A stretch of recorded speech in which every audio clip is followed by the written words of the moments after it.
Bonjour et bienvenue dans une nouvelle vidéo. Aujourd'hui je vous propose une analyse de Candyland.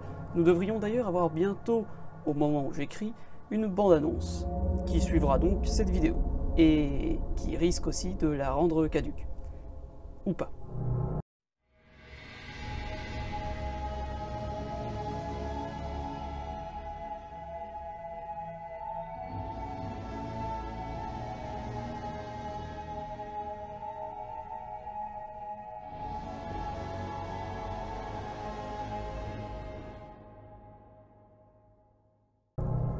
Candyland est une œuvre fortement inspirée de Five Nights at Freddy's, actuellement sous forme de web-série.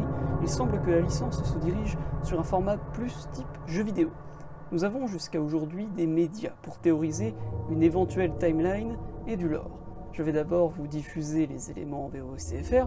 Pour ceux qui ont déjà vu ou qui s'en fichent, vous avez les chapitres en description, s'ils ne s'affichent pas. Puis on parlera de lore. Je ne vais pas parler de l'aspect production, parce que déjà, tout ce qui est animation, je maîtrise pas trop, donc je vais rien avoir de pertinent à dire. Et ensuite, parce que j'ai pas envie de parler de NFT, parce que j'y connais rien, à part le fait que c'est pas très bien, je crois. Donc on va occulter cette partie-là et parler juste d'intrigue, d'histoire, de récits, de personnages.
created this place, I was inspired by one thing.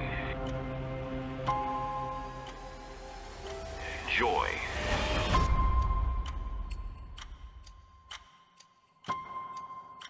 This was not supposed to happen. None of this.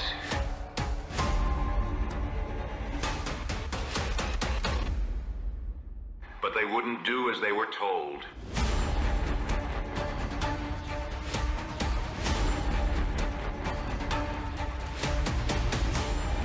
It was supposed to be a magical place, where nothing could ever go wrong.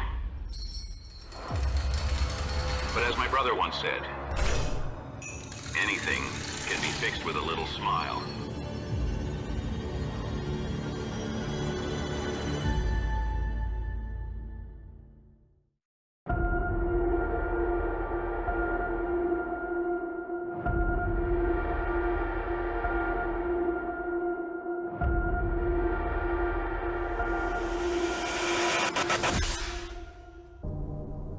Alors, qu'est-ce que Candyland a à raconter? Déjà la base, qu'est-ce que Candyland? Un genre de parc d'attractions, ou du moins une structure ludique, où règne joie et amusement, si on en croit les dires du trailer. Un homme en est à son origine, et cet homme a un frère. Et donc, cette attraction propose des mascottes robotiques type animatronique, très au poil de la technologie, avec des bonbons internes, des éléments mécaniques, comme des rollers talons, et même ce qui ressemble à des IA de personnalité. Mais bon, ce n'est que de la spéculation pour cette partie-là. Et ces mascottes sont donc Candy le kangourou, ou Kangoo en anglais, mais bon, bah, c'est l'animal kangourou, donc c'est Candy le kangourou, la principale mascotte, d'où le nom de Candyland, Suzy Snacktime, et Tookie le toucan. Et ça, c'est le Monster Trio de ce qu'on a pour le moment, car il reste l'énigmatique Mr. Smile, ou Monsieur Smile, Monsieur Sourire. Je pense que je vais garder l'anglais en vrai, ou l'adapter. Ça c'est la base. Ce qui est du pitch de l'attraction, bien on aurait donc les deux frangins, à l'origine du projet Candyland. Car oui, le personnage de la bande-annonce cite son frère, comme s'ils travaillaient ensemble. Et vu la citation, peut-être même qu'il est à l'origine de Mr. Smile, qui est d'ailleurs le seul animatronique avec des dents pointues à notre connaissance, ce qui expliquerait donc le sous-entendu comme quoi il est l'antagoniste principal. Ensuite, on peut spéculer sur la suite des événements. L'homme au masque de souris, qui pourrait aussi être une mascotte d'ailleurs. Alors pas l'homme, hein, mais le masque, parce que on a un masque de Candy. Donc c'est possible qu'on ait un masque de cette souris, qui représente un animatronique d'une souris.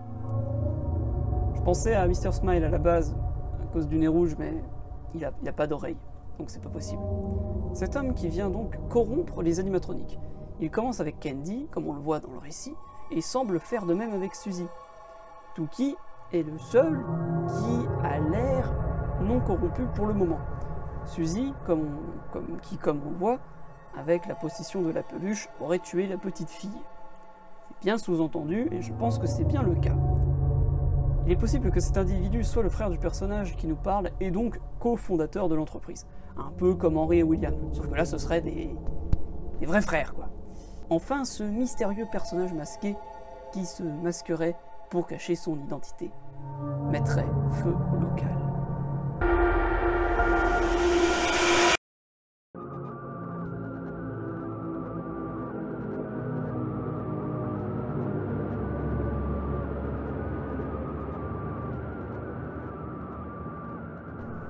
L'intrigue du jeu se déroulerait au sein du local après l'incendie. Il est dit dans le résumé sur Steam que nous, joueurs, sommes au lieu de notre enfance pour l'explorer. Pourquoi pas le premier garçon que voit Suzy? Ce n'est qu'une spéculation, ça n'apporte rien, mais bon, c'est le seul autre personnage parlant que nous ayons. Il peut y avoir un lien. Il y aurait eu un bon nombre de temps entre la web-série et l'incendie, et l'arrivée du joueur, envoyé par le narrateur du premier trailer, qui l'enverrait pour... on peut tout imaginer. Stopper quelque chose, tout est possible à ce niveau-là, puisqu'on n'a aucun élément. Après, là, justement, le fait d'avoir peu d'éléments, on sait seulement que les animatroniques sont corrompus et donc agressifs, que Mr. Smile est représenté comme l'antagoniste principal, de par le dialogue, hein. Je veux dire, le mec cite son frère en disant « tout peut être réglé avec un petit sourire », et là on a un plan sur Mr. Smile qui n'a pas l'air très gentil, donc forcément, ça crée un lien. Et c'est aussi l'un des premiers animatroniques que l'on voit, mais qui n'est pas mis en avant.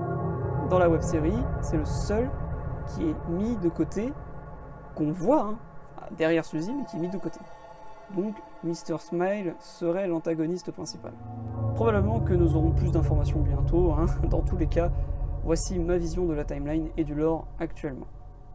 En gros, ici, là, vous avez tout un résumé de ce que je vous ai dit avec l'attraction qui est ouverte, comment elle a été ouverte, les incidents, puis l'incendie et l'arrivée du joueur.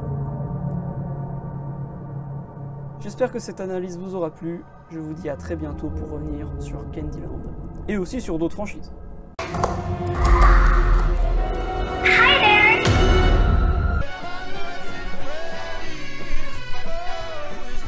Bonjour, laisse un commentaire, laisse un like et abonne-toi à la chaîne. Allez, au revoir.